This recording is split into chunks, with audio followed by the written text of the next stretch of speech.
Hello, ladies and gentlemen. Welcome to, forget the name of the podcast, Talking Esports with an exclamation mark. I think this is the third one that we've technically done by now. I did one with James Banks, who's also a GG.BET boy, just like us. Oh, I love games. And here is my guest of the day, or I don't know if he's the co-host or whatever. We don't know yet. Torte de Lini. Hello, Torte de Lini. How are you doing? We're going to talk about this year in Dota 2, and how are you doing? I'm good, man. Thanks for having me. We're kind of in a crazy different time zones. I think it's 10 p.m. where you are. It's like 10 a.m. where I am. So, yeah, I don't know if I'm a co-host or a guest. I guess there's a trial period. So, yeah, excited to be here. Thanks for having me. That's right. That's right. Okay, so let's just jump right into it, because as you can see on my screen, I've got a lot of tabs open. Basically, me and our producer Jesse, who is also on the call in case we need any assistance with looking stuff up, we came up with links of basically everything that happened in Dota this year with regards to esports and a little bit with regards to the balance patches and stuff like that. Yeah, my RAM is definitely dying. That's right. So the first thing that we're going to talk about is the first thing that happened. It wasn't technically this year, but it was after the previous TI. So to me, that counts as being in the year of Dota, was that Marcy was added to the game in the patch. So after, it's been a year. How are you feeling about Marcy, Tort?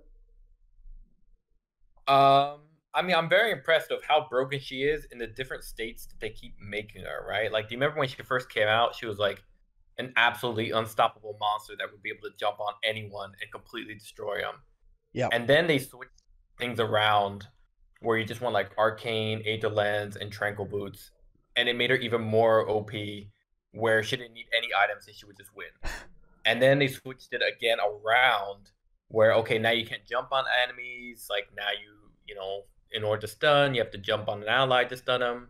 But the range was too massive. So, again, she became OP and an unstoppable pick. And, yeah, I mean, that's a summation of her. This is like a Mary Sue of any literary writer's dream. She's like, she can do everything and nothing at the same time. It's quite impressive. It's true. It's true. The thing that, made me the most mauled, I will say, was that when they made that change that you said, where her W stunned instead of her Q. So the thing that pulls you overhead and does the fucking suplex on you, that didn't stun anymore. Or so we thought. But technically, it still did stun you during the animation for it. Yeah. So instead of having only one TP cancel, because her W was a slow, she now had 2 TP cancels. So the patch that they added her to Captain's Mode and they switched those things around, she actually got better than she was upon release, which is not normal. Not normal for Dota heroes that are new to the game. I mean, she just has a really good kit, right? She has a slow. She has like a semi, stun pause, as you call it. She's got an insane range at like level 1, only been nerfed, I think, after this TI, if I recall. Yep, they got nerfed. Thank God. Insane lifesteal and damage at level 1. And she can kill almost any support with her ultimate. And I think that dispelled too when you casted it. Was that a thing? I can't remember. And her talents are just banana strong. So yeah, I mean, she's still good. She's decent. I mean, this is kind of a weird tangent, but or I guess a really nice segue. But I mean, compared to Primal Beast, where we'll get there. He's got a lot of good things, but he's very obvious. Yeah. Sorry. He comes later in the year. But yeah, I'm taking over the host job. We will move on because there's a lot of tabs to get through. Okay, so with regards to esports, I'll quickly cover the roster shuffles, and then we could talk about it, I guess, if there's anything that you found to be interesting right at the start of the year. But at the start of the year, Zai left Secret, and then he joined Liquid. That was a really big deal. Along with that, Matu also joined Liquid at that same time. And then we had the Team Liquid iteration that we have right now that just made it through the last chance qualifiers and then ended up getting 3rd place at TI. So obviously, Year in review, very good choice for them. Obviously, they would have liked to have won, but you know, still pretty good for them. I mean, Hey, go yeah, ahead. go ahead. No, if No, you I if mean, you I was basically, yeah. go ahead. I If I mean, could, I was basically gonna say, I'm sure they would have loved to win, but at the same time, compared to how they were, let's say, like just a year ago, to where they've came where they now, don't and make yeah, they don't even make it through the yeah, qualifiers. Yeah, for sure, for I sure. mean, if you check their DPC rankings, they played pretty good, and Yep. then even at the tournaments, they fared fairly well, right? It wasn't always a big hit win, but Yeah. I think for TL, yeah, I mean, Zai and Matumbaman worked out pretty well for them. I think they're relatively satisfied. Of course, they would have hoped for more. Probably pretty expensive from them, you know, because those are big name players. But Yeah. you know, third place TI. I mean, they probably paid for themselves. And then of course we had Talon. They picked up Fly, and I remember this was a really big deal at the start of the year. It didn't end up going so well. We will get there to what happened to Talon afterwards. But I remember this was like a really big deal. It's like, okay, you have this, you know, solid SEA stack that everybody was talking about. Like SEA doesn't have captains. SEA doesn't have captains.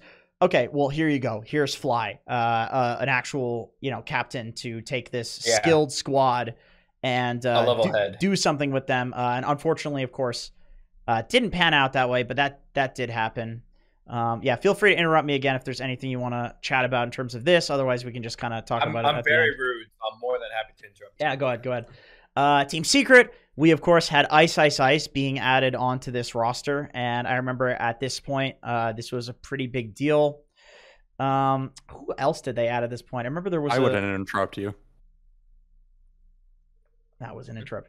Actually, Jesse, if you could, oh yeah, it was Sumail. Actually, I had it on the other tab. We prepped for this, so they added Sumail and Ice Ice Ice to the roster, and I remember everybody was like, "This is like an all-star roster." Obviously, didn't work out. EG, they got Jerax and Nightfall. Jerax coming out of retirement was a really big deal for people because he had said, you know, he one and done or two and done, I suppose. He won his 2 TIs and he was done. So everybody was like, holy shit, Jerax is back. We're going to get some of these legends back into Dota 2. Of course, we just saw old G. I totally forgot about that. Yeah. Yep. He played position 5. There was a lot of playing on Arteezy Smurf and losing a lot of MMR on that. And I remember people were very critical of him because of that, because they're like, well, this guy's kind of playing like shit. He played Enchantress in pretty much every single game in DPC, and they actually had good results in DPC. Probably not what they were hoping with players like Jerax and Nightfall, because I remember they were hard DPC seasons, but they always ended up on top, like through the tiebreakers. But then I think when they got to the lands, they didn't do very well at the actual lands, which is why they eventually made changes. Of course, we had OG, this completely brand new iteration of OG. Misha, I guess you could argue, was the only like old member of OG, being their coach, but now he was going to step in and he was going to play. And then we saw Misha not make it to 2 lands where Seb played. Was it 1 or 2 of them that he played? I don't remember. It's all melding together at this point. Do you remember? I think both. Stuff, right? He played 2. Okay, so, all right. Yeah, 2 lands. Misha didn't get to go to those, unfortunately, but they placed decent at TI. So, and then did very well on all the DPC seasons. They did very well in other lands. So obviously, this roster worked out for OG. Tundra added Owie as their coach, which they went on to fucking win TI with a lot of stuff that was so strategic that it was boring. So obviously this was a very good addition to their roster, winning TI. They did they did 2 other things, right? They brought in that sports psychologist, which is I think one of the key reasons why OG was so predominant in previous years. Yep. And then the second part is, I don't know if you had already on your tabs. It's very tiny to see, but Fada and Saksa, switching out is kind of a key moment as well. Where I think even Seb doubted that Yeah, he and did. didn't He see did. a lot of opportunity. I was actually considering including that tweet, but I chose not to. But since you mentioned it, yeah, there was maybe Jesse. I'm not a very diplomatic person.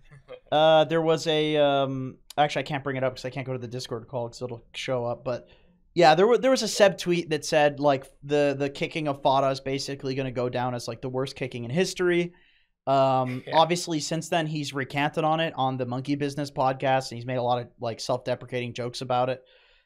It's so hard to know like the internal dynamic of a team, which is also what Seb was saying. Yeah, exactly.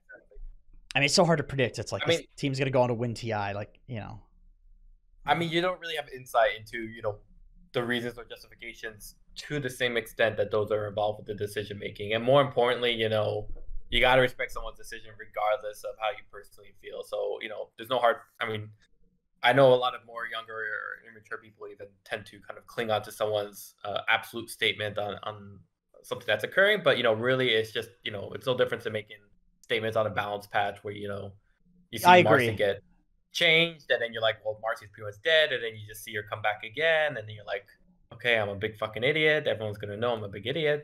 Yeah, I was literally gonna say that exact same thing. I was gonna say the exact same thing, that it's basically like a good Dota player is a player who can be confident about their decisions. But then you quickly have to adapt and know when you're wrong. And I think that's what Seb was when he posted the tweet. Is he was confident that was a bad decision, but he was also very quick to change his judgment when things were looking, otherwise. Because obviously it's the same thing in Dota. Yeah, like it's just how Dota works as well. You think you know how to play a hero, you play with confidence, you fucking feed, and you learn, you get better, you play the next game. Yeah, new information changes your opinion. That's standard to any opinion giver. Somebody asked in chat, Das Slapgo said, how much do you really attribute to Owie? And I praise Owie a lot. I played with this guy for a couple of months on Arkosh, and he was playing for fun. But we ended up getting like 5th place in the TI qualifiers when we were like getting fucking relegated from Division 2. Like that's how much of an impact he had on the team. And he refused to play heroes that he could carry the game on because he didn't want to go to TI. You know what I mean? So like a baller. He just wanted to have fun. But like the amount of stuff that he was saying, I remember there was this one game where the enemy team like last picked a Timbersaw, and it was actually Wildcard that we were playing against. So Wildcard, the team that was in the last chance qualifier, so like very high caliber team, they picked Devi Lama Timbersaw. And it was like one of those Timbersaw games where it literally the game was over. Like it was a gotcha Timber pick. And Owie legitimately in his head, it just instantly is like, okay, here's what we do. We're trialing this guy level 1. We're going to smoke up here. We're going to ward here so we know that when he's in lane. And then we're going to wrap around and we're going to kill him like 2 times so he doesn't have TP to get back to the lane. So he has to spend the first minute walking to the lane. And the way that I was going to deal with that as an offlaner is on like Death Prophet or something. I got a Quelling Blade and I cut myself this little tree path around, and I used the same smoke to go cut that tree path. And I grabbed the second wave and then pulled it behind my tower. He microed all of that. And he knew at the moment the Timbersaw pick came out that was exactly what we had to do to win the game. And we fucking obliterated them. The Timber had no game. And this was the fucking freest Timbersaw game that I've ever seen, with one of the best Timbersaw players on the planet playing it. And this was literally just Owie's brain was like, here's a problem.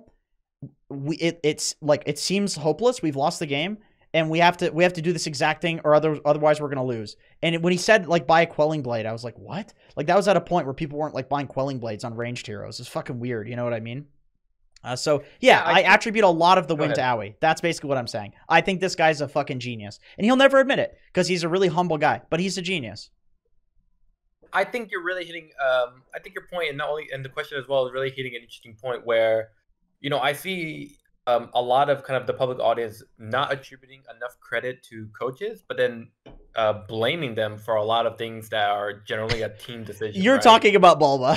You're referencing Bulba. I didn't say any. I did not anything. I mean, I'm thinking about I'm even thinking about like Immortal Faith on Gaming Gladiators. Okay. I mean, I'm sure the team did very well, but I also think his contributions as a coach really help elevate that team from where they were when they were Viking or Viking.gg Yeah. to becoming Team Tickles, to becoming Gaming Gladiators. I mean, to do that, I think with a team that's not on everyone's radar is not only very impressive, but also kind of a great insight to kind of the approaches and the methodology way coaches kind of think and approach the game before the matches even start. And then when you told me that story about Aoi, it not only showed his kind of technical strategic view on a spontaneous moment, right? Because, he didn't. Did you guys plan ahead for the Timbersaw pick? I'm sure not. Nope. And nope. he's playing that match, right? Yep. So imagine having that kind of mindset like him from a pre-planned moment. Yeah, pre-planning and looking at everything from a grand scale. Like, exactly. Kind of seeing what's going to come ahead and then approaching that strategy in terms of your draft, your picks, and your overall strategy with this team. So I think, in general, I think, not only is there not enough attribution or accreditation to Aoi, but more importantly, your anecdote kind of highlights both his spontaneous ability to shut down what is probably the greatest fear and give confidence to the team in that moment for you guys, but also as a coach to be able to strategically and tactfully approach future matches, both in the DPC as well as the upcoming majors and winning TI, evidently. And coaches in TI too can do that. Like, they're able to stay, right? Like we saw in True Sight, they're able to stay after the draft and be like, hey, like, let's play this area. Let's make sure that we like enable this hero because this is our playmaker. Like the coach is actually able to do exactly what Aoi did for us in that game at TI, but also, like you said, with that pre-planning. And it's funny you say that, like, we don't give enough accreditation to coaches because that's something that, like, the entire broadcast at TI, we were trying to focus on a lot more just because, you can, this is a bit of a tangent, but like, you can get these like coach interviews pre-game. Coaches are much more willing to do content. Obviously, we agree, like, I think a lot of people there's this wave of people that are starting to realize that coaches have this bigger impact than what people thought before, especially among players, because they're the ones with coaches that are feeling the impact. So like the wave is happening, and the broadcast at TI, we try to focus a lot more on coaches than we did in previous years. Like anytime a question came up where it's like, we have this image we want to show on the screen of previous TI winners. Like, do we want to include coaches? Like, it gets a lot bigger if we include coaches. It gets a little weird. And we're like, let's fucking figure out how we can like fit it in, because it is important. The stats, everything looks way more interesting when you start including these guys and you start talking about them. And like, you can't just ignore them. They have this huge impact on a team. You can't ignore them. So you got to have them on the broadcast. I think really the crux of it all, and I think this will be kind of like a bow on the whole conversation, is that it's kind of a black box in understanding the reach and the length that that coaches are going to not only improve their team, but help shape kind of their strategic identity both in and outside the game, right? We see it at the end of matches. They're very much the level-headed person, where they're the third party that has watched it and kind of gives on top of with the captain a remotivating feel to go into the next match and just shake it all off if they win or lose, and then vice versa. Or prior to that, we kind of don't really have a full grasp of the work and extent that coaches are going to prepare for an upcoming match or upcoming tournaments, and what that looks like both on a statistical data level, but also on the day-to-day work responsibility that the coaches have. I think we'll see that soon enough. I think more and more of that stuff is going to come out in like content and like you said, statistics. Like I think we will see more and more of the impact of it, and it'll be very, very positive. I think so too. Okay. All right. Let's move on. So this is still at the start of the year. Which is fine because we've talked about whole year stuff for a lot of these teams, so we can skip out on some of these later tabs. So TSM picked up these players. They were formerly Undying, which they were like the third best team in NA, next to Quincy Crew and EG. And this was a really big deal for the region because it was a second mainstream big boy sponsor. NA didn't have that. It was only EG forever.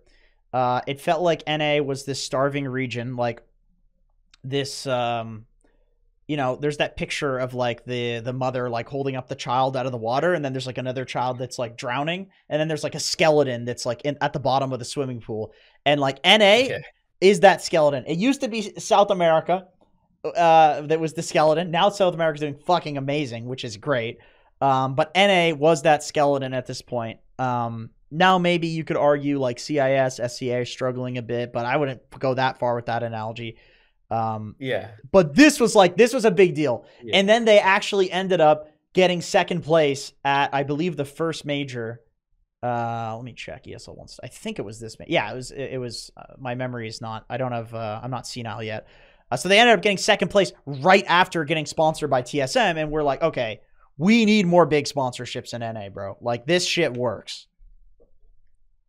Yeah, I 100% agree. I mean, with TSM, it's a big showing that that the promise and presence in NA, despite what the server audience is, which is mostly Western EU, which is South America, which is SCA, that there is a lot of still promise and opportunity for NA talent and for NA upbringing, regardless whether you're with EG or not.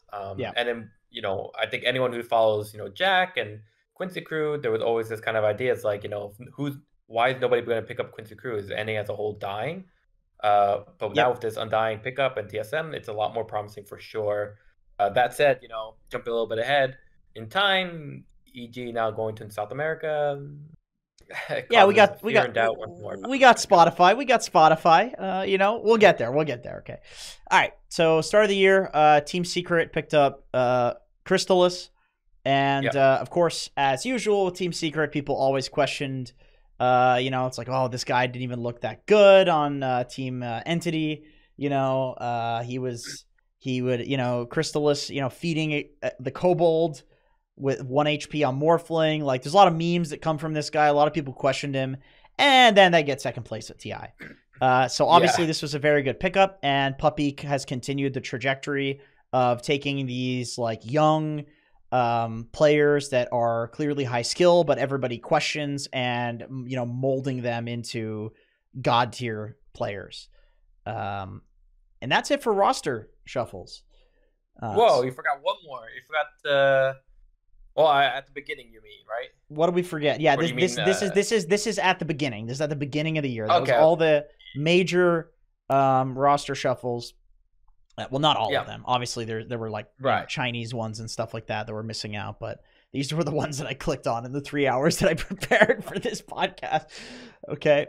So yeah, any thoughts on that? If you got no thoughts on it, we can. I mean, overall, I think you pretty much nailed the major changes that at least I was personally interested in. Of course, we have a bias as Westerners and Northern Hemisphere people, but overall, I'm very surprised by some of the changes being made. Tundra TL is one of the bigger ones. OG was, of course, a big question mark. How is this team going to perform, etc. And then with Sumail ISSI going to Team Secret as well as Crystallis, I was very, very excited to see how they would perform as well, which I think we know how that looked like, but we also know how well it ended as well. So I think you nailed it perfectly. Okay. So the very first major of the year, of course, was canceled, I believe, because I think it was either during Omicron or the Delta variant. That was a really big deal.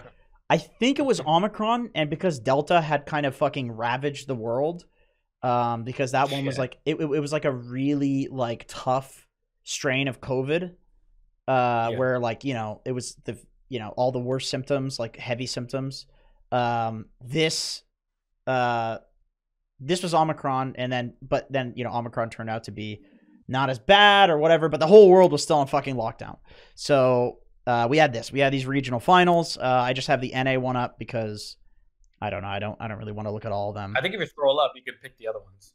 Yeah, I mean, okay. I guess we can quickly go through them. No big deal.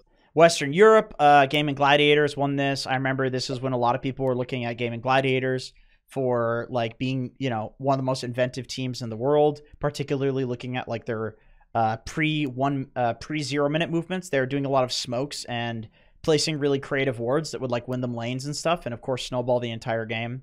They also had really interesting picks. Eastern Europe, Team Spirit continued to be extremely dominant, and that kind of continued throughout the year for that region. For China, LGD won, which this actually was kind of an upset in the sense that like LGD obviously second place TI, but Team Master, typically would win the Chinese online tournaments, and so this to a degree was a bit of an upset, because I remember also LGD didn't do that well throughout the DPC. Like, they did okay. I think they were like third or something, and Aster. I thought the one sec, LGD was like top 1, top 2, and Aster was like the one under the radar. Oh, you're right. Aster You're right. did Actually, really well. Yeah, you're right. You're right. I remember LGD being like the promising team for TI because they had just performed dominantly. Yeah. All DPC, and it was Aster who was like, at the beginning they were like, I'm thinking about a later season. Where LGD got like third. Yeah. No, I think they went to play some like Dubai LAN, and like they literally ditched a DPC game because they were already qualified for TI. So yeah. Anyway. ESL won Malaysia. I think it was Aster number 2, but at Riyadh Masters it was like PSG LGD. Yeah, because it was like $1 million or some shit. So they ditched.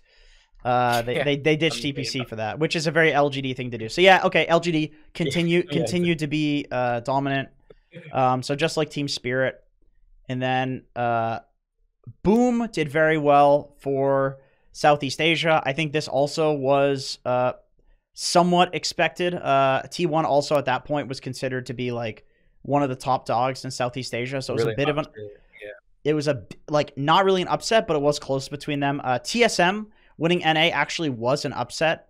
Everybody expected EG to win because they always end up being the best NA team eventually through tiebreakers. And I think this is what did EG in terms of like the Jerax roster. South America. Oh yeah, this one was funny. So I think Beast Coast did not get, let me check. I think they did not get first place in the division.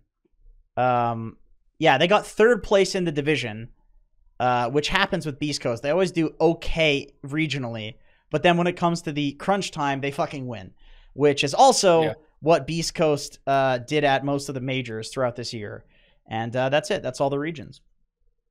Yeah, exactly. I think for South America, you're going to see 2 names really come up, and it's pretty obvious who they are because they are the ones that came out on top in TI, was Beast Coast and Thunder Predator, then becoming Thunder Awaken.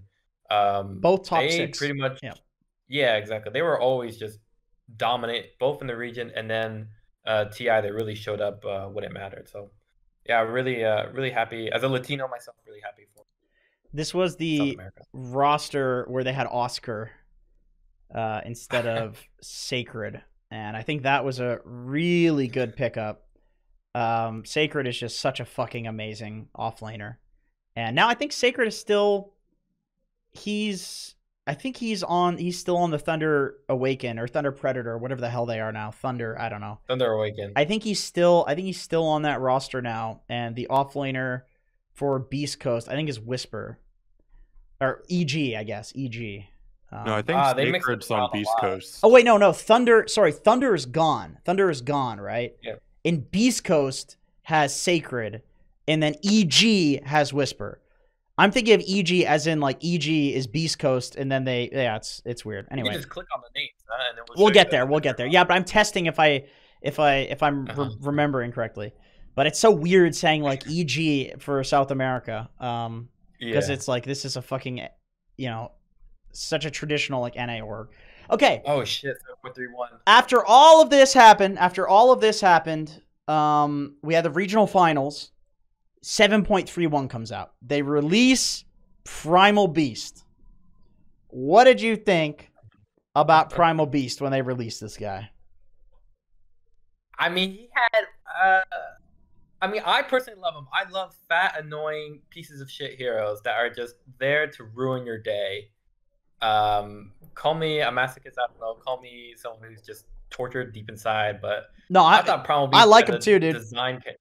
Yeah, I thought he was awesome. I don't.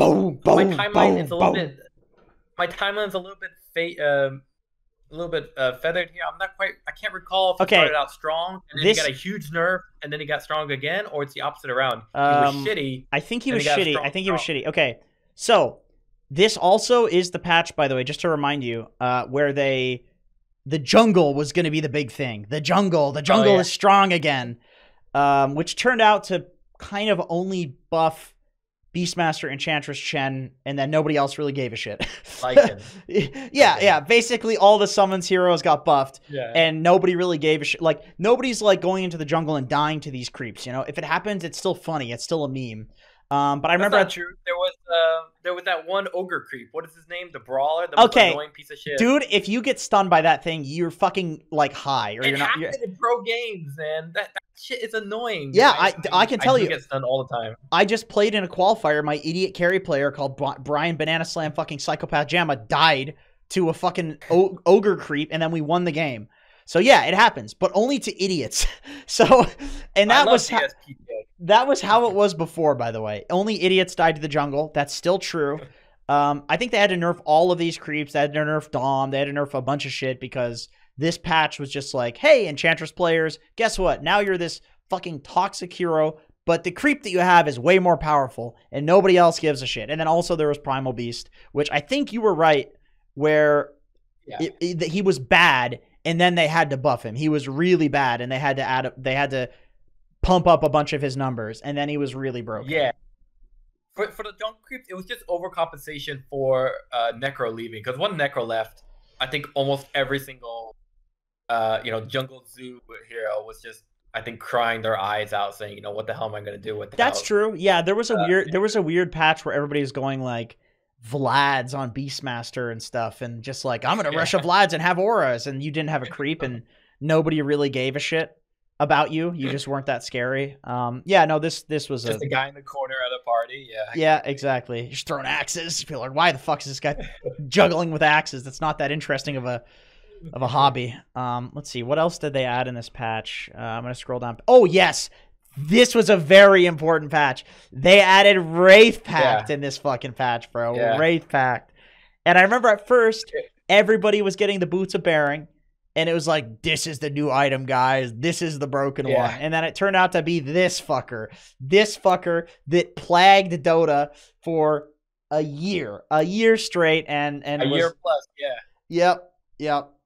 So thank God. Good riddance. Actually, the Wraith Pack wasn't that good. I think it wasn't considered that much when it first came out. I think it got buffed twice. Before people really started taking it on. It got buffed from 25% to 30%, and then to 35% damage reduction. And I believe. If my memory serves me, I think the first hero that people were really playing a lot of Wraith Pack, and this is going to give you some PTSD stuff ideas here. I think it was Visage offlane was like Wraith Pack, Boots of Bearing, and people were just like, fuck this hero, fuck this game. Oh, and then people started building on Broodmother too, and it's like, no, dude. It's like, man, it's just like, fuck off. You want to kill my Wraith Pack totem? Well, here's fucking 50,000 spiders to kill you while you're doing it. Fuck off. My God. Yeah. Oh yeah, Wraith Pack it was just too good, right? I mean, it just absolutely killed, I think, like at least 20% of hero picks. And it killed another like 10% of itemization. Like, goodbye Greaves, goodbye Pipe. I mean, Crimson Guard was never bought anyway. Every single utility item paled in comparison to this one, and all the heroes that relied on bursting other heroes had to be like couldn't be picked. You just couldn't pick them. Like, the only reason people continued to pick like Lina, for example, is because she could kill the Wraith Pack totem, and because she is like. Damage over time rather than burst damage. But like Void Spirit, this patch, and still to this day it's true because Pipe is still in the game and it's very good and does the same thing, but for magic damage. Void Spirit's 40% win rate because he relies on bursting people with his set of spells, then he has nothing. And you can't do that. And this is the patch that started that. So wasn't also this patch the death of techies? Didn't techies get reworked as well? Let me tech. I'm invoking you're right. You're right. Oh, yeah. Yeah. So rest in pepperonis. I like this new techies. I think the new techies is better than the old techies. I think all the old techies players are not true techies fans. Because the old techies, this is a huge rant. This is going to waste an hour here. But the short version is basically old techies required you to do 2 different jobs at the same time. It was one where you were required to team fight all the time because of how the current meta was. But they never would. And they never would. They would never be at fights. They couldn't either because they had to also farm the lanes because that was the only way they could do it, proximity mines. And then they also had to defend towers or prepare to defend towers. So you had literally 3 jobs in one game, which is impossible for anyone below Immortal. And even Immortal players were like, Techies sucks ass. I'm not going to play this hero. And now the new Techies, I think, is more streamlined. I mean, yes, he loses that versatility that you love. Yes, you know, he's got these, he's got less kinky moments where, you know, you get a huge ejaculatory excitement when someone randomly dies from, you know, some random ass forest that you know, mine the shit out of, you know, it's World War I, and you want to, you know, completely run extinct of every single stay in the trenches. Stay in the trenches, boys. Yeah, exactly. But at least as new Techies, he's more straightforward. You know what you're supposed to do. You're not pulled from 3 different ways like a child going through divorce. You know, you're 100% streamlined in the way you want to approach fights, what you're supposed to do in these fights, what the combo is going to be. In a way, it's simple. It's a simplified Dota, and on the other sense, you know, it makes Techies a lot less of a absolute piece of shit for both sides. I will say, I miss the ejaculatory Techies in the sense that all right, I think you would. I didn't play it. I think that it was super unique. It completely changed the game. This to me is just like a normal hero. Like this is not Techies. This is a different hero. But I think that the old Techies was a little too far-fetched to be in. It was too ridiculous to be in the game of Dota. I actually agree with that because nobody enjoyed playing the game other than the Techies. And that's fucking sick. That's sick. But it is interesting. I think this new Techies is basically just using the model. It's just using the model, using the voice lines. But this is a new hero. I don't even want to call this... I want to call this Demolition Guys or something like that. Because this is not Techies. Yeah, okay, I'll give you that. I mean, but you also kind of self-defeated your original argument with your opening statement saying, you know, I like the new Techies, but I didn't play them. No. Is that kind of what you said? No. The old Techies. The old Techies. Oh, yeah, no, that's what I meant. Like, you know, I like the old Techies too because I thought it was hilarious. I mean, if you remember TI when they announced it was like the most hilarious, soul-draining, crying eyes kind of feeling ever where they announced it as the big show match hero, if I recall. But then when he finally came out, you go, you know what? I never want to play this hero. He's awful, and I'm tired of having a headache. I mean, I did, you know, it's a passing comment. It's like I didn't never play. I wasn't a guy sitting there saying, oh yeah, oh Techies gameplay, you know, because that's what these fuckers do. That's what they do. They jack off to themselves playing Techies all the time. That's how it is. These Techie players, they're fetishists. I'm not a fetishist on Techies. I did play it a few times, and I can, you know, it's like this is gonna get cut from if GG.BET puts it on their channel, but it's kind of like shout out. I'm not an alcoholic. I'm not a porn addict. But I could see how I could be both of those things because alcohol and porn are a good time. You know what I mean? That's how I felt about Techies, is that it's a trap. You could get addicted to the hedonism and the sadism of fucking with people. And I enjoyed it when I did it, but I'm like, I have to stay away from this because I'm going to get addicted and I'm not going to have a life. This is going to be a dopamine binge that never ends, that just fucking drains all the chemicals from my brain and nothing else feels good. Look at Slacks. Look at what happened with Arkosh. Do you think that man would have been like that if it wasn't for Techies? I doubt it. I seriously doubt it. Actually, I have a conspiracy theory. Do you think, I mean, physically he looks really good, okay? Do you think because Techies changed, he's able to refocus his life to, you know, not only his physical transformation, which by the way is fantastic, but also his I think he's malnourished. I think he's malnourished because he's lost the will to live. Anyway, moving on. I think the Techies change has completely improved his life. All right, we're done with Techies. I love that you guys talked about Techies for like 10 minutes and you have 20 tabs left. Shut up. You're a fucking producer. You don't get to talk. Ready to spice up the roster big time. Talon. 23 Savage. Was added to Talon, and this was a very big deal. This guy was #1 in the world at MMR, which he still is, I think. He uses my guys. He's promoted them publicly. Good, that's good. You get money for that, right? No, but it's unfortunate. Haters, so. Unfortunate. Yeah, he got added. And then you get paid, and then they went from Div 2 shitters to second place in Div 2. So not even good enough to win Div 2. or to fully win Div 2, and then second place in Div 1. And then they showed up at the major, which, of course, here we are. ESL 1 Stockholm, the major. And wait a minute, where's Talon? Oh yeah, no, they didn't show up at this major. They showed up at the next one. I'm stupid because this was when they won Div 2. So this is the major without them. They showed up at Arlington. Okay, so this is ESL 1 Stockholm, of course, That's where we had these crazy grand finals between OG and TSM. I think TSM this tournament were called the European Grim Reapers. Like they would basically knock down all the European teams to the lower bracket. So upper bracket quarterfinals, they 2-0'd OG, and then they 2-0'd Gaming Gladiators. Both of these teams were potential favorites to win the tournament.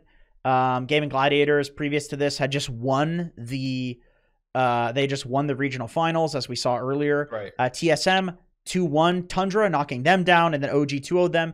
And then OG does the typical OG thing, of course, with Seb as a stand-in, and they go through the lower bracket, they get stronger, and then they 3-1 in the grand finals. Yeah, do you remember that?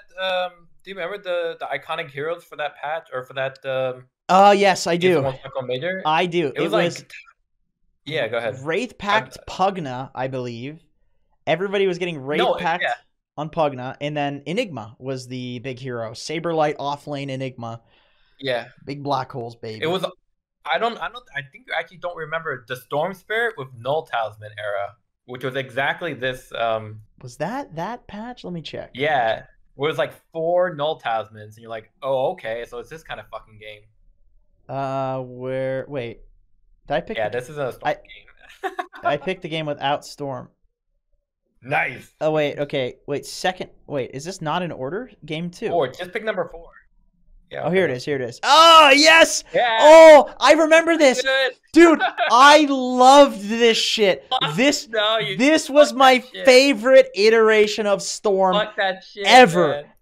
And I was so glad. I was so glad that BZM was the guy that won the fucking major, because I remember watching him and he was the only guy that did Null Talisman. All of these other fucking pussies were out there. Oh, I'm gonna go Orchid. I'm gonna give utility to my team. This motherfucker was fountain to fountain zipping and one-shotting people with Null Tallies. He would backpack Null Tallies late game and swap his BKB out and swap his refresher orb and all this shit out to fountain zip people.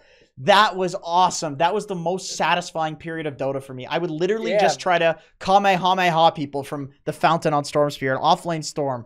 You just needed like 4,000 gold and you could do it. You could Arcane Blink and it was even better. Whew. It was like 25-minute Null Talisman patch as well. So it was just absolutely predominantly all about Null Talisman. Yes, it was. Like about, I don't know if you remember Tiny Echo Saber Silverage Safe Lane 1, where he was just unkillable. Oh, just oh my god, so many posts about how fucking insanely strong it was. That was this major as well as the Torte de DPC. It was also Death Prophet Wildcard, where everyone picked Death Prophet, and you just didn't know where she was going to go. Was she a pos 5? Was she a pos 3? Oh, yeah. Maybe some random pos 2, and you're just like, wow, fuck Death Prophet. Holy shit. And I also remember on this tournament, this was when Seb basically came in, picked Wind Ranger because it was fun for him, and he just is a good Wind Ranger.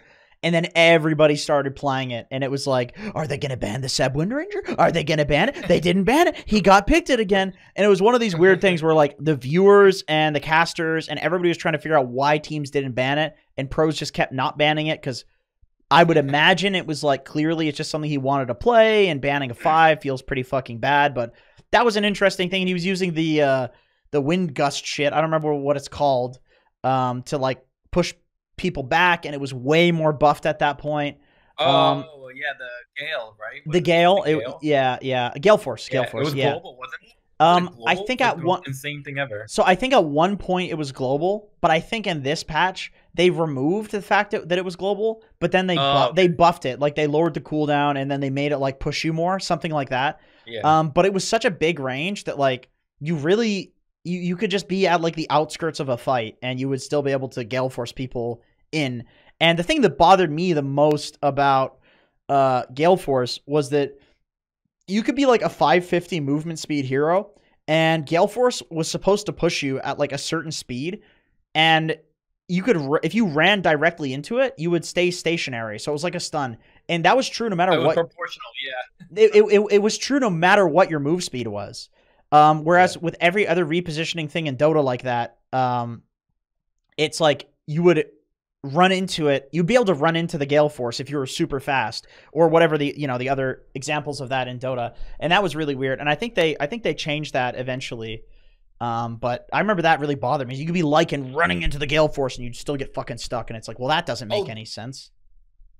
I do remember now. One more hero, Pugna. It wasn't Wraith Pact.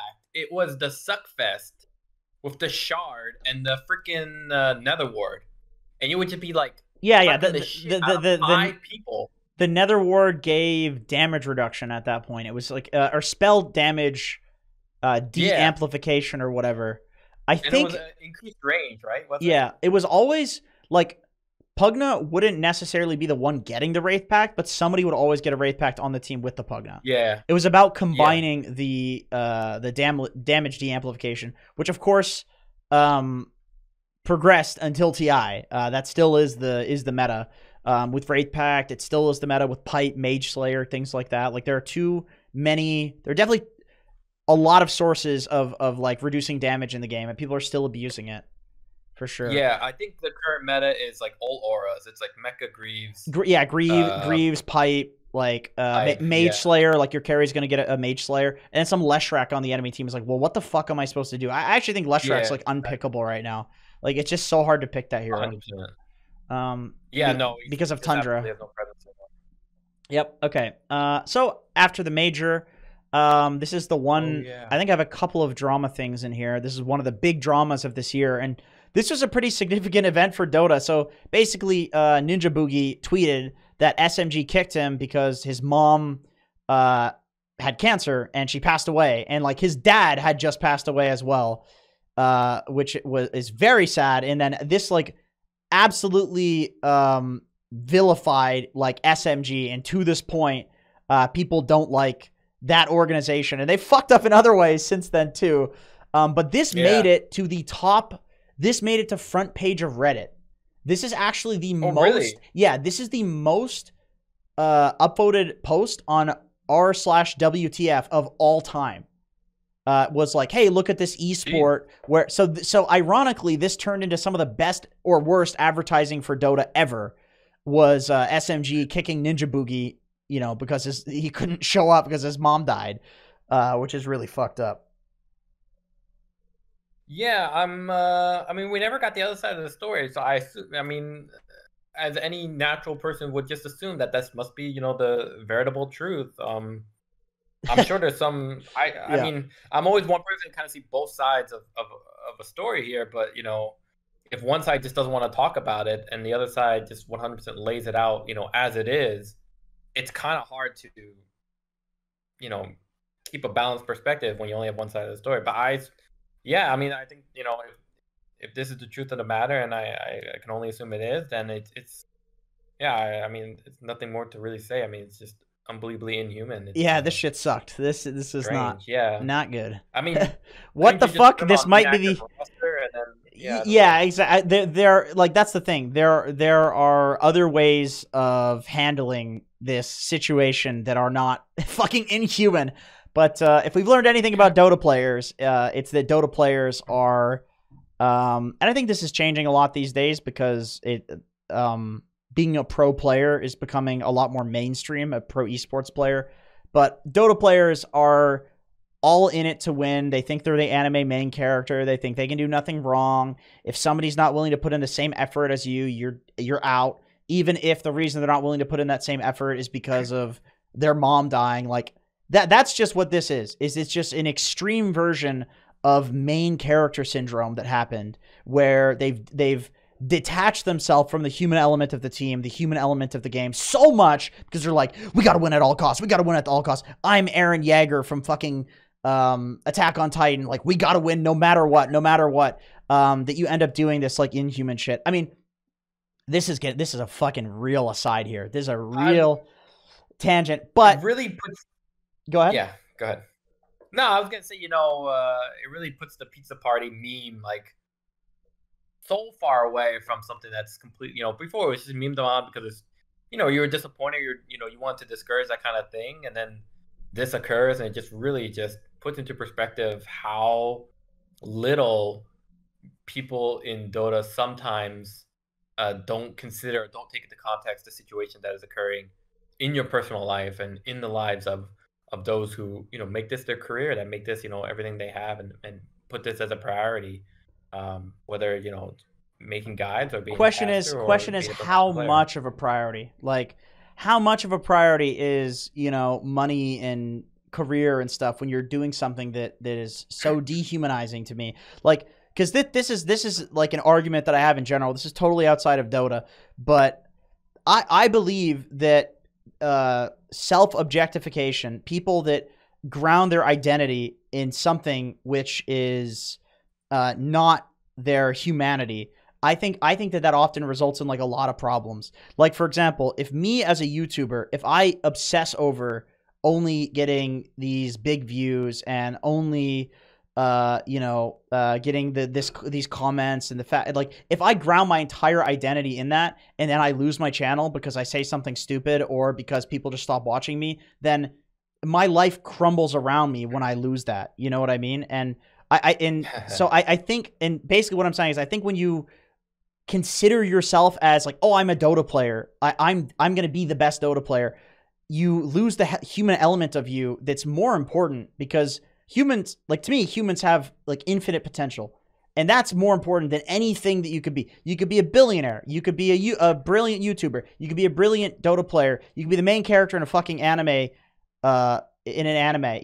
It's like, the most important element of you is that you're a human. But the problem is, the reason this shit happens is because these people are like, I am a Dota player first and foremost. That is what I am. If we lose these qualifiers, my identity will be crushed because I'm putting everything into this. I'm a Dota player. And so they make these decisions that are fucking inhuman because they're not thinking as a human. They're thinking as a fucking Dota player. So this is my big argument behind people not putting their identity in something which is not the fact that you are a subject, or you are a subject in your own universe capable of doing many different things with this infinite potential, aka you're human. This was an inhuman decision because these people were not considering themselves as fucking humans. That's how this happens.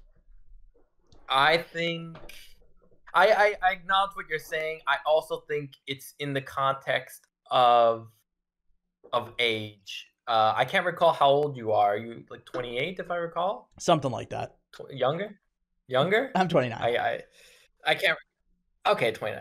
I would say that the view of self-labels or titles or embodiment of identity being 100% thrown into your work, your hobbies, your interests, danger zone, in my opinion, your everything else. I think that's all around. That all surrounds the view of age. When you're younger, you can focus a lot more on your identity. It's more about your discovery of self. It's more about what interests you and what works for you as kind of your day-to-day life and day-to-day functionality and motivation. But as you get older, you start to diversify a lot more, especially as you experience more things. The short version is, basically, when you're younger, you're like, I'm a gamer, I'm all about games, and the things that affect your identity. You gravitate towards things, for sure. It's easier. Right. It's easier that way. As you get older, as you get older, you become multiple identities, right? You're not a gamer. You're someone who plays games, who has a child, who has a career, etc. Like when I was younger, I was really into esports and into Dota. I was a Dota 2 guides or games influencer. I hate to use that word now. I'm older. I'm 33 for reference. I was really into esports. So I was, really about professional esports. It was about 8 years of my life right there. But now that I'm older, I play Dota. I like to do guides, but that's not who I am. And because there's less of a self-investment into one particular thing, we're able to have a more balanced perspective about people's lives and people's experiences and people's emotions. So when you're younger, and I think that the reason, if you want to view this from a purely selfish perspective, I still think what you're saying is true, because you being able to look at other people's perspectives gives you a better perspective to make better choices. No matter what your definition of being a productive, successful human is, you want to ingest the most information possible in the best way possible, and then spit out the good stuff that makes your life better. So I think that even from a purely selfish perspective, the most important thing you can be is a fucking human. Even from a selfish perspective, this is not an altruistic, everybody loves each other's fucking roses and daisies thing that I think. I think from a purely selfish perspective, this is true. This is why fucking psychopaths are successful short term, but not long term, because I think go ahead, because they can't do that. I think we're coming to the same bottom line, is that if you too much of one thing is not a good thing in your life. Right? Balance. If I eat too many it's all a balance. I'm gonna get sick. If I play too much Dota and that's my whole life, I'm gonna, I'm not gonna have a balanced lifestyle, and I might treat others just as poorly as I've treated myself. When we have a more diverse life cycle, when it's a balance of work, life, family, etc., then we have a more wider perspective and can have more mindful considerations and choices of how we treat ourselves and then how we treat others. So I think we come to the same point, just from two different perspectives. And I just want to say also, I'm sorry if I came across kind of ageist, or I tried to make it sound like you were young and you didn't have experience. I just wanted to make that aware, because that was my opener, but it was not in reflection of you personally, just a general. Oh, me personally, or chat? Well, I mean, I don't know the chat's demographic, because I didn't take it in either way. I don't think that sounded ageist at all. I just wanted to be mindful. Yeah. So I just wanted to apologize at the time. Okay. Anyway, I mean, that was an important moment in Dota history for this year. Actually, it was a big deal. It was a big deal. Okay. So Quincy Crew, after playing with Ponlo and Milan, and then one other guy that I'm forgetting, they basically I think they didn't qualify for.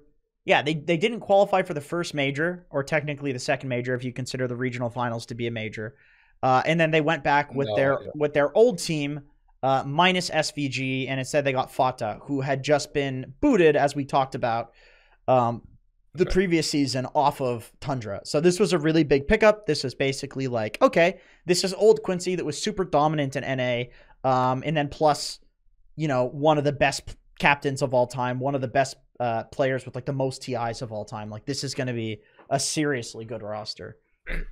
Yeah, I like that roster a lot. I mean, I'm a big fan of Jack, of course, and Quina and Yawar are both fantastic players. Yeah, in general, I think we had a lot of hopes for this team as well when it became a little farther ahead Sonics, but yeah, I guess we'll see how they come out. They did very well regionally again, and then internationally, kind of both TI and Arlington they didn't do very well at, which disappointed a lot of people. But of course we'll get there. And then before Arlington, I believe it was actually after Secret had lost the Arlington major qualifiers. They were playing. Yeah, they didn't even qualify. I believe it was the Riyadh LAN that they were playing. It was like the $1 million LAN, and Riyadh or Gamers Galaxy. Yeah, and they got Rezo, and they did very well in that. Let me check what they actually. Let's see, maybe I can get to it from here. I think it was fourth. LGD was there, so I'm not going to be able to find it. Yeah, they did very well at that LAN. They were dominating everybody in the group stage. Was it fourth? And so they chose to. They chose to. Yeah, Jesse, maybe you can check how do they do at that Riyadh LAN? Oh yeah, that's true. The one time that we need. Jamie, check resolution. Check it for us right now. What am I checking? Where Secret placed at Riyadh? Yeah, they tied for third, fourth with OG. Okay. And that was a $4 million tournament, by the way. Okay. Huge tournament. He actually knows this stuff, by the way. Like, I don't even know why I asked him to look it up. He helped me with stats at TI which like any stat that really? Yeah. any stat that you heard on like the broadcast, like most of them were from this guy. I was like feeding stats to the other panelists. So this guy actually I hope the AK did everything. It was also wasn't it Ilamir? Limer. Yeah. Limer. He was contributing a lot too. So Limer was like in the actual like official broadcast. So he was communicating like with Valve and with PGL and getting like stuff up on the screen. Whereas with Jesse, like we were basically working with him on the like panel stats and be like, hey, we're gonna talk about this. Can you like look up these things and see if you find anything interesting? Anyway, okay. So they got third, fourth for a bunch of $1 million. They played against a bunch of teams that were extremely good at that LAN. Like all the good teams were there because that was a multi-million-dollar LAN. And so Secret was like, fuck it. Let's just keep playing with this guy. Zayats and Resolution are doing really well in lane together. Ice and Zayats was not working out. Of course, Yapsor got sick, so he had to, be dropped from the roster. And then, as we know, they qualified for the last chance qualifiers of TI and ended up getting second place. So this was obviously a very good pickup. Go ahead. I'm a huge fan of Resolution, not just because he uses my guides and because he gives me a lot of great feedback to improve my Jesus guides. Christ. Who doesn't use your guides at this point, bro? A good amount of people. Don't worry, they'll tell you. Don't worry. Okay. But no, I've been, because I don't know if too many people know, but Resolution right after I think last TI or just before that, he was going to take a year break and kind of re-examine what he wanted to do and how he wanted to move forward. And then he was just streaming in Bali for like the longest time, just hanging out shirtless in some sort of like bathroom sauna. I don't know what the hell he was playing. And just playing really well and really getting kind of into the meta of playing offlane. Dude, his stream was fucking funny, man. His stream was really good. Yeah. In that sauna, there was good shit being said. Yeah, dude, and he was always shirtless. It was the most hilarious thing. And he was like invoking this SEA soul where he was just like destroying pubs and like getting absolutely heated when SEA people were just going absolute bananas. It was such a good stream, man. I keep telling him he needs to stream more, but I was such a huge fan when they picked him up on Team Secret, and he was coming in with such a zen mindset where he was shaking off any maybe disappointments or concerns that him or maybe the team would have. He was very confident with Zayak. He said they were a pair. They had to go together. And we saw how they performed, right? There's no doubt in my mind that they not only held their own, but more importantly, they really helped shift away concerns from the public about Crystallis and more give a confidence to the team that the offlane was pretty much always secured. I can't recall too many times where they have he's so reliable. He's so reliable. He feels like a Universe in EG when they won TI, where like he just always has a good game, and that's so nice to have on a roster. He really is a kind soul. I'm absolutely enamored with. This guy's great to have in the scene. I mean, it's amazing if he's around. He's just an amazing person. Anyway, PGL Arlington happened, and I guess big things from this tournament. This was a rerun of the TI Grand Finals, and of course, LGD could not participate in the previous major because China was going through some COVID shit during that major. The whole world was going through some COVID shit for what was supposed to be the first major. So this had been two potential lands that we had not seen China for, and they come back, and all of a sudden, crush everybody. Aster did pretty decently in this one. I mean, they got knocked out by Team Spirit, who ended up winning. I think going into this grand final, LGD to Team Spirit was like, LGD won like 17 matches and Team Spirit had won like 8. So LGD had like twice the odds to win against Spirit, like statistically across all matches. But when it comes to Valve Grand Finals, Team Spirit wins every time. And they actually did it again here.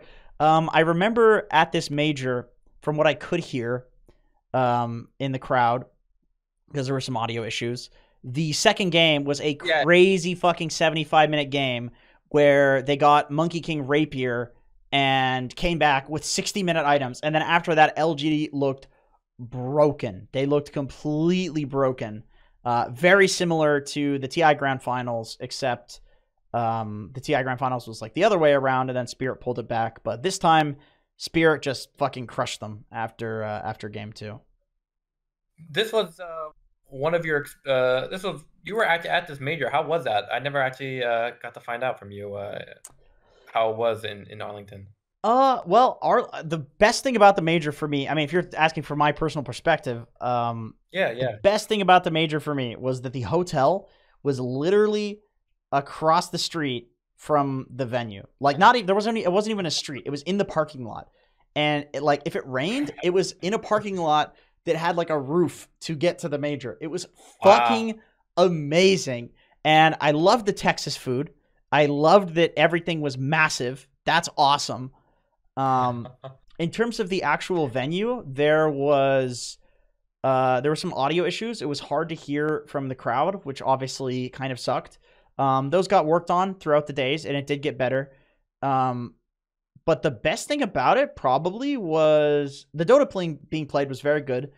But the crowd was fucking amazing. Like, the people that I met, it was just an outpouring of just love for the game and the community. It was like, meeting people was awesome. I mean, I met a bunch of my like stream viewers at Arlington, which is like such an amazing opportunity, which like we don't get as North American Dota people because there aren't NA LANs.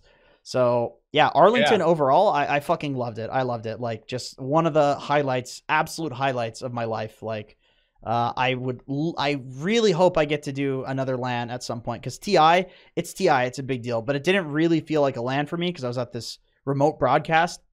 It was more like a job, which is good. It was a good job. I really enjoyed it for other reasons, but this was like, I felt like I was just soaking in this like thing that I loved, which is Dota, with a whole crowd of people that also loved it and wanted to spend their life watching it and playing it. And it was like, I don't know, nothing beats that. Nothing beats that shit. Even as like a spectator, I used to fucking love like going to, TIs when they were in Seattle. Like, it was just the best time of the year. It's like, it was Christmas. It was like Christmas.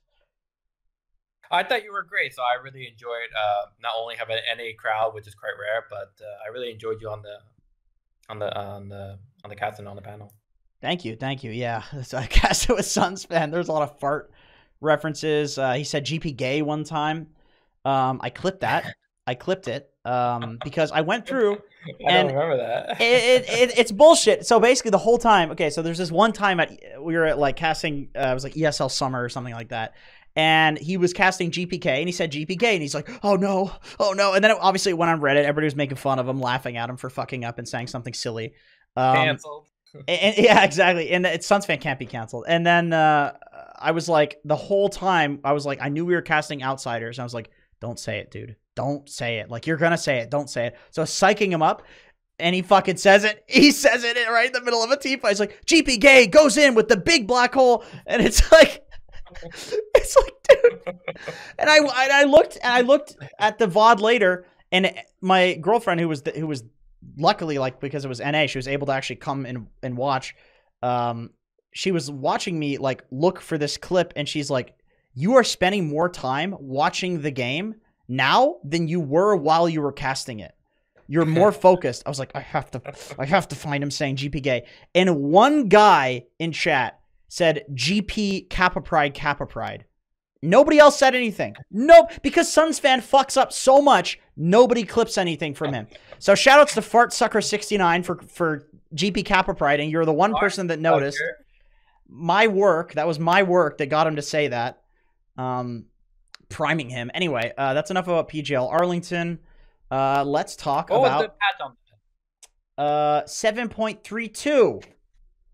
7.32. They added Primal Beast to Captain's Mode, and what else was there? I remember there was something important here. Oh yeah, they added a Flag Bearer creep. Flag Bearer creep. Yeah.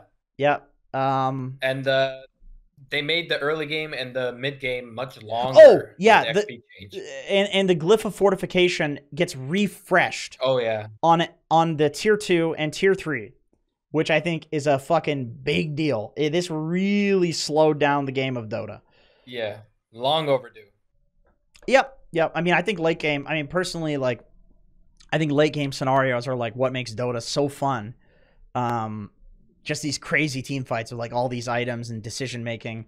And so I think this patch was, I actually really like this change. It feels like these fuckers can't just run at you with zoo heroes and take your towers. And the funny thing is those heroes are still great because you just do the same thing except you control the map as opposed to just running and taking towers at 20 minutes. But you have to control the map and you actually have to be good at the game. You can't just be some idiot that plays zoo and win the game instantly. You actually have to be good at Dota, which I think is amazing. I think that's awesome. If I recall, this is the patch where they killed Refresher for like 80% of the heroes that were buying it, which I was really happy about. Like they killed it for Razor, right? They killed it for They kill what? I think Sorry? Mars was able to buy it. Refresher Orb. Do you Oh yeah, it was they had a mana cost for BKB, they had mana cost for Refresher, and they had mana cost for Refresher would not go on cooldown if it was in your backpack. Or it would not, the cooldown would not tick down if it was in your backpack. Was that this patch? Let me see. I think that was the next patch. Oh, you're right. That is the next patch. They did nerf it, though. Yeah, it was just the fact that they increased the mana cost, so it was impossible for certain heroes to be able to refresh your BKB and cast all your spells comfortably, right? There was a certain had a certain amount of mana necessary in order to pull it off. And more importantly, they removed Refresher Shard, Refresher Orb from that scenario where, you were doing back-to-back BKBs. You can still do that. You can still do that. It's glitched. You can still do that. I saw in a Herald replay. Oh, really? Yes. If you Refresher Shard first, it works.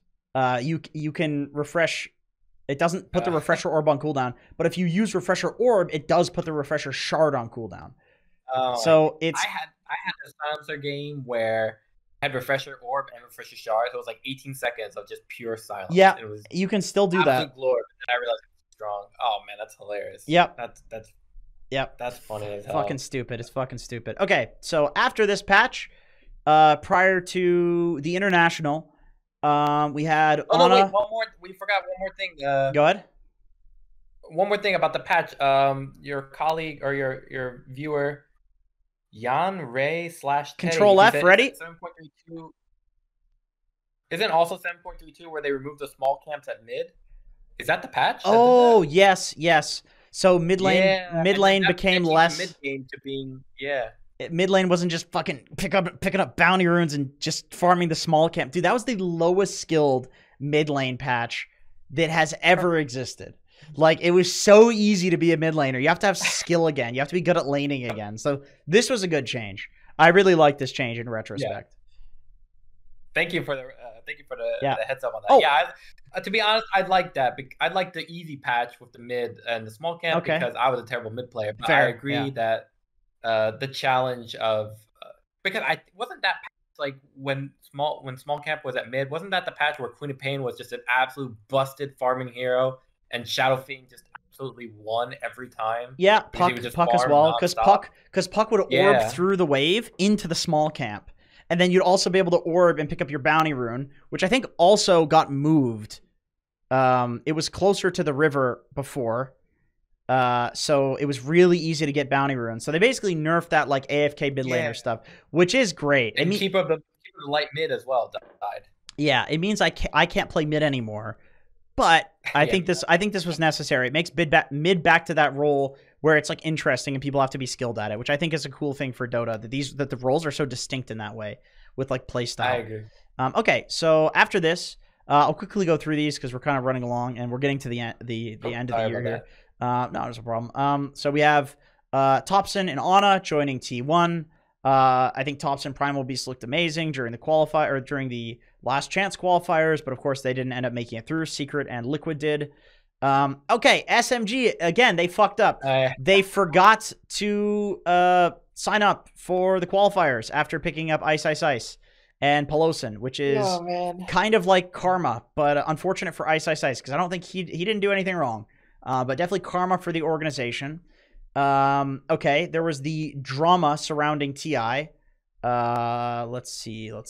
Yeah. One sec. What do we got here? So this is actually in the wrong order. One thing I'll quickly cover is Polaris Esports, they well, I don't have it here anywhere. Do I? Is this it? Oh yeah, Right this is there. it. Okay, okay. Second one. So yeah, so Polaris, they upset in the SEA qualifiers. They upset T1. They knocked T1 out, and then for some reason it's not letting me scroll over. But they went 2-3 versus Talon, so that was a huge upset. Yep. And then looking at Polaris from, so I'll close that. Looking at Polaris from this year, this is all the old Polaris players. Natsumi to Boom. Lelouch is still on Polaris. Force to Geek Fam. Xavius to SMG. AU to Blacklist International. So basically all of their players got sniped from big orgs after this, which is really funny because I think that's what a lot of people looked at. They were like, okay, this team has a lot of talent on it. Nobody expected them to do this well, and so they all got sniped, which is hilarious. But anyway, we'll get to the more important thing, which is Valve owes the community an explanation around this year's TI. This was a big drama, was the issues surrounding TI. Some match integrity issues with the sound. The fact that the panel was off-site, the fact that there were multiple venues, the fact that there was this week break. So we can both give a retrospective on this. You can go first if you want. Doesn't matter. Doesn't matter to me. I mean, production issues is kind of the bottom line, but it's such an easy sweep away to kind of not acknowledging the fact that it's been like 10 years of TIs, or however a number of TIs, at least 11 TIs, and that there have always been a consistent level of issues that are that challenge the viewer's experience to the point where it's noticeable. I mean, there are some things where, yeah, okay, someone's mic is muted, or okay, you cut off a moment, or okay, the draft wasn't completely captured. But there are sometimes there's just too many innumerable problems that cause friction for the viewer where they just no longer can tolerate it. I mean, there's always going to be people who kind of just complain for the sake of complaining, or just kind of intolerant, or this is how they express, their dislike for the game as a whole. Those detractors don't really matter. It's purely a fact that, the production issues that continue to plague TI and kind of deter its quality, at least to the level of expectation of the audience, has become too difficult to ignore, especially in view of who has been running these tournaments with the level of experience and the level of trust that they have earned over the years with actually good tournaments that they've done. And that's not just for Dota, that's for CSGO, that's for the other. So they done fucked up. You're saying they done fucked up, basically. I'm saying that, I don't think it's so much on Valve. It's more on PGL to be a little more communicative about, or being a little more transparent about, why do these issues keep occurring on a consistent level of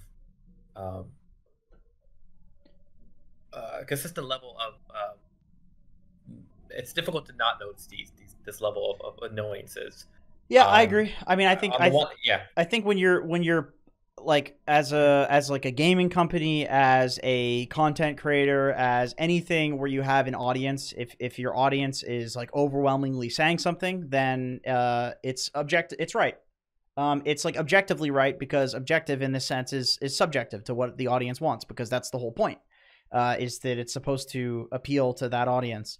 With that being said, I feel like I can actually, I think what caused a lot of the problems around this TI was basically trying to do too many things at once. Basically, like Valve and PGL, but mostly Valve, like wanted to have all of the broadcasts be the same quality, the same level of casters, the same production level, everything. They wanted everything to be the same, and they were running like the production feed through 5 different other feeds, and they had like the Spanish language broadcast clips in the like general production feed clips, which I think was fucking awesome, by the way. I think that was amazing. Like hearing the like Russian casters going crazy over the different plays and just picking the best broadcast for like the just whatever makes like the best video was fucking amazing. So like there were a lot of like really good elements to it. But I think anytime you bite off more than you can chew in general, like there's going to be fuck ups. And obviously there was big fuck ups this year. There's a lot of like technical issues. I personally think at first I thought the idea of an offsite panel was, like I could see the upsides to it. It's like, obviously personally, I wanted to go to TI because it's like, I mean, just selfishly, like my brain is like, yeah, me want to see the tournament, me want to see fans. Normal. But it's like, the thing is, I also think it's like, it's my job as a caster to just like want the best product possible. It's like, that's just my job. I should, even if I'm remote, I should do that. And that's what I should care about. And so I was thinking like, okay, it makes sense. Like we're going to be remote, which means basically we can pick whatever studio we want in the world that just has the best production quality and go there. And then all of a sudden the stream will have the best production quality, or the English stream will have the best production quality possible. And then, yeah, I don't get to go to TI, but who gives a shit? It's panel, yada, yada. So I was looking at like a lot of the positives. Now in retrospect, I think the thing with Valve is they're a very iterative company, and the people that work on TI are very smart, and they've, they ask a lot of questions about like how we feel about it, how the players feel about it. Like they iterate on things.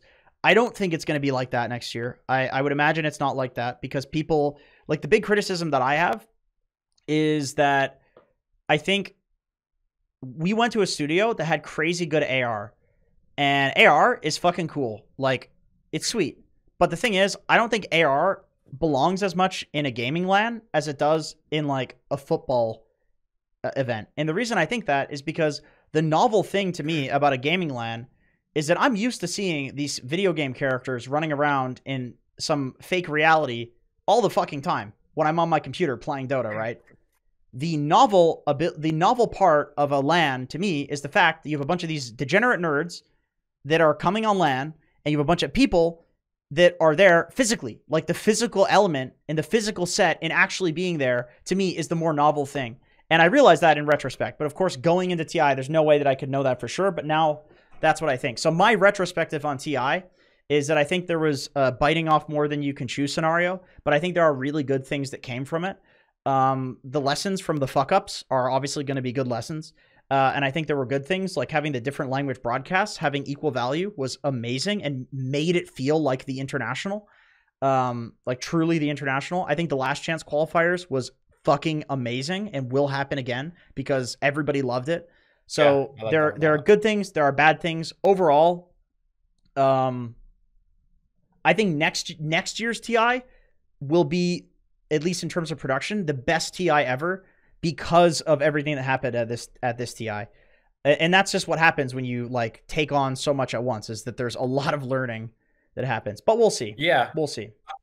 I agree with you. I think also the thing with these recent TIs has been they've always been changing locations and new venues, which comes with a whole host of returning problems that I don't think they're going to do that. I don't think they're going to do that again.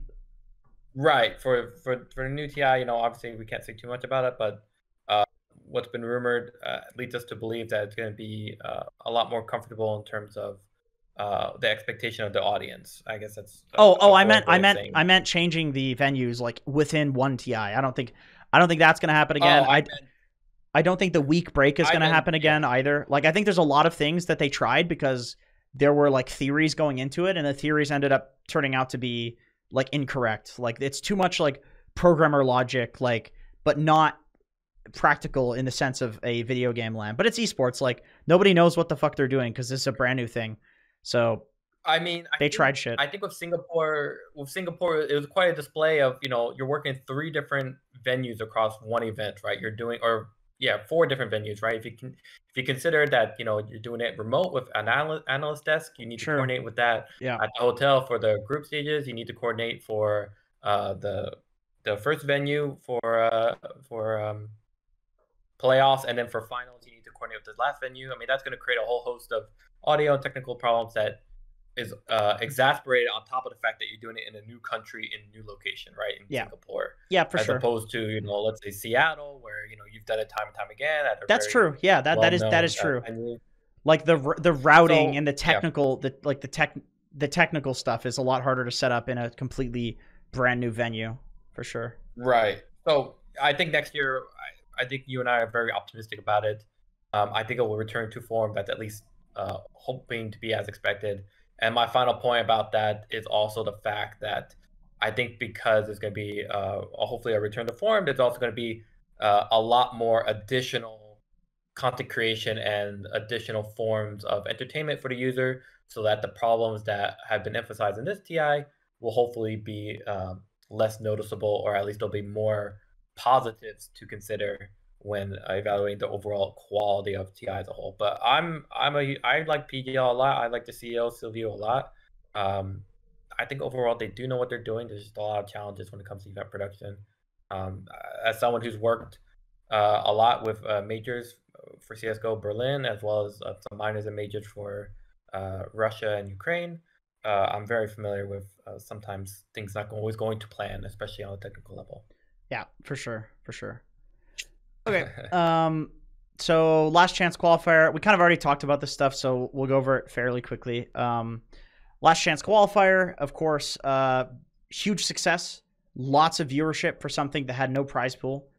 Team Secret, Team Liquid ended up winning, and the games were pretty close. Team Secret and Team Liquid didn't exactly like just crush their way through. Like Liquid, you know, they went even in a couple of series. Secret literally got third in their group. And then they end up getting second place in the entire thing. So this was a huge success, in my opinion, in terms of viewership, in terms of competitive integrity. Isn't it wildcard qualifiers? Isn't it wildcard qualifiers like reinvented, basically? Yeah, I think so. Yeah, and this year they're doing it for every major, because of these last chance qualifiers, which is fucking awesome. I love that. I think that's. Yeah, I think that, I mean, I've thought that that should be the way it is for a long time. But of course you can think something and it's just totally wrong. You don't have the stats to back it up, but now they do. Now they do from TI. Everybody loved it. So they're doing it again. And then actual TI, of course, this is all pretty fresh in our memory. EG crushed through the group stage and then got eliminated very quickly. I believe it was Beast Coast that eliminated them in a very sad fashion, because EG actually was let into TI by Beast Coast, beating certain teams. Tundra kind of crushed their way through the entire thing. They only dropped like 3 games during the entire TI, so it was kind of a boring grand finals. But it was a grand finals where you can study the replays and see how Tundra won from a strategic perspective. And there's very seldom, like, it's been like 10 years since a team has been this far ahead of other teams in Dota. So that at least is interesting. But the most interesting thing about this TI, in my opinion, is Team Secret and Team Liquid getting second and third place as the last chance qualifier teams. Not even good enough to qualify normally, in air quotes, and then they get second and third place, which proves you go through the fire and the flames and you get way stronger if you can handle the heat. Yeah, I think those are the positives of this TI. I think it's also very surprising to see PSG LGD and Team Spirit kind of going out pretty quickly. They did get out early. Yep. Yeah, I was very surprised about that. I was kind of caught off guard. I think they were everyone's favorites. And it was Aster that beat LGD as well.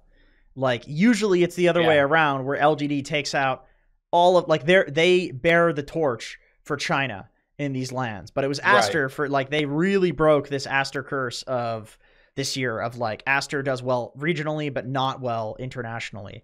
But that's, they broke the curse. So good for them. Yeah, good for China. It was strange. I thought TI was great. I think it really showed what makes TI great, which is a ton of upsets, kind of a new vision of how teams are playing and how they're functioning from, you know, DPC versus TI.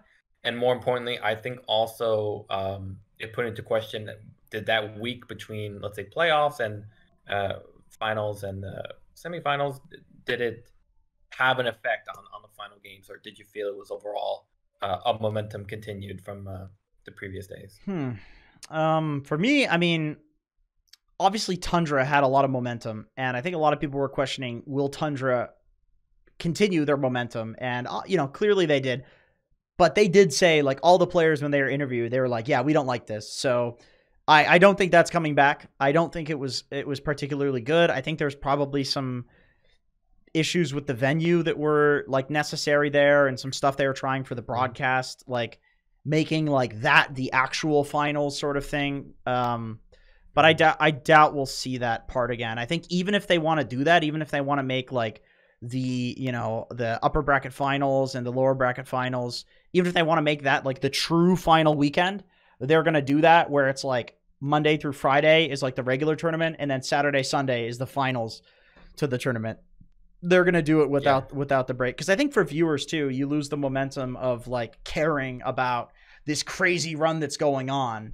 And you know, you don't want that. Luckily, very luckily, Team Secret and Liquid, this series was super fucking hype. So it kind of regained that hype. It was tight, yeah. Yeah, it regained the hype. So I think we got very lucky that happened. But I don't think it'll happen again.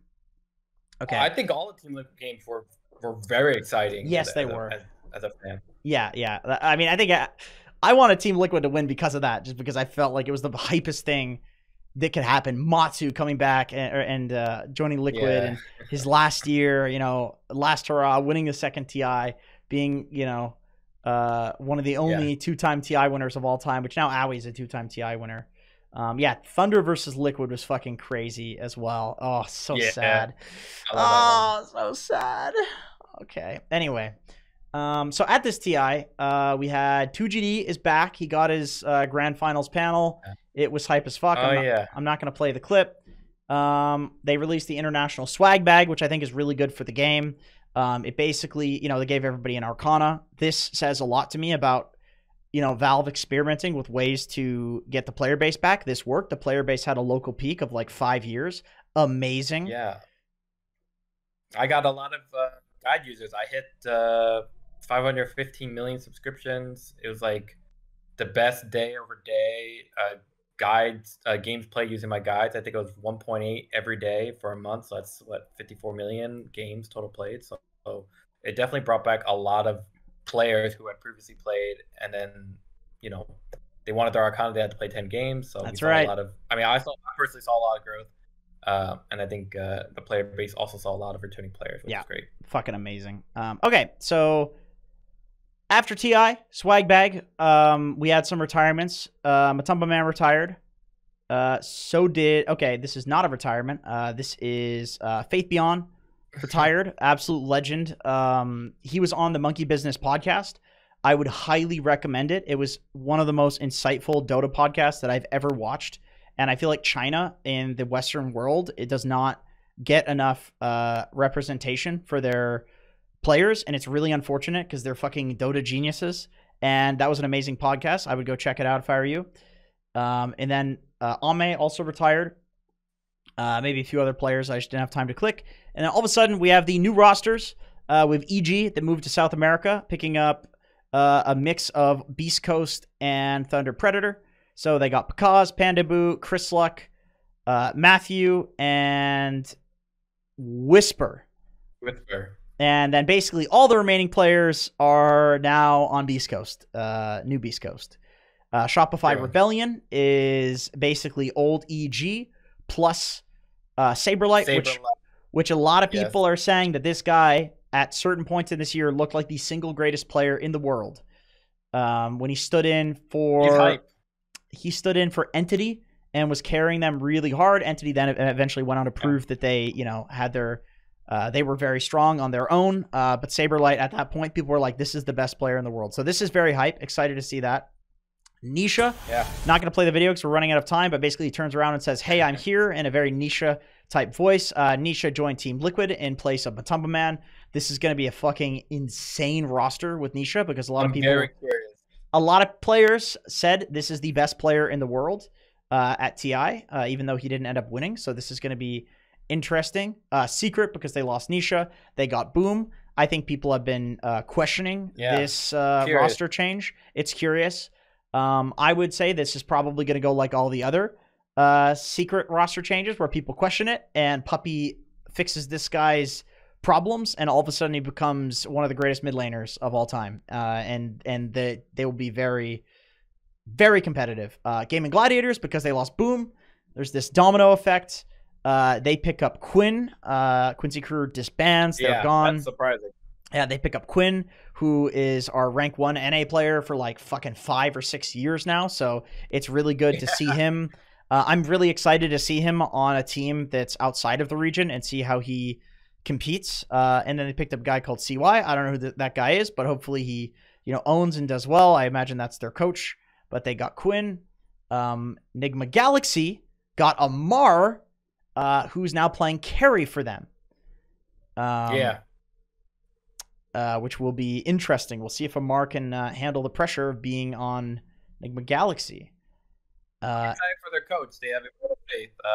They got Immortal Faith. Really turn things around. That's right. They got Immortal Faith. Yeah, Amar the what? Amar the fucker. Amar the fucker. I love Nigma a lot. I love everyone from Mo to all the players. I'm very excited for the coach to help revolutionize kind of their play style and their drafting, and either it'll work out really well or. And he's gone. Okay. Okay, moving on. We'll talk about the DPC Division 2 qualifiers, which just ended. In Western EU, the Ooredoo Thunders came first, which is actually pretty interesting because this was a team that plays in a lot of the Saudi events, getting that juicy Saudi money. And then they actually qualified, which is surprising to people. I don't know this team. Actually, I do know this team. Okay, this is the Greek team, and they knocked out Old G, I believe, Eastern Europe. They Hydra and Sigma. An old name. Oh, there you are. You're back. You disconnected for about 2 minutes there, by the way. So we've moved on. Oh, I'm so sorry. No, you're good. You're good. In China, YBB Gaming has qualified, and outsiders from China. I don't know any of these teams. C, Spawn Team, Drink Water. NA, Legacy Fart Studios. SA, Balrogs and Lava. I think... Fart Studios. Yeah, Fart Studios. That's fucking right. And that's it, guys. That's all that's happened in the year of Dota 2. It's been an hour and a half. Any closing thoughts? My boy, Torte de Lini. Yeah, I mean, I'm very excited for this upcoming DPC season, not just because of Fart Studios, but just because as a whole, we're seeing a lot of interesting changes. A lot of old players and new players coming back, moving around, shifting around. I think this new patch I think it's going to be kind of dull, to be honest. But maybe I think we'll get a new. I think we'll get a new one. I think this isn't the patch we're going to be on for.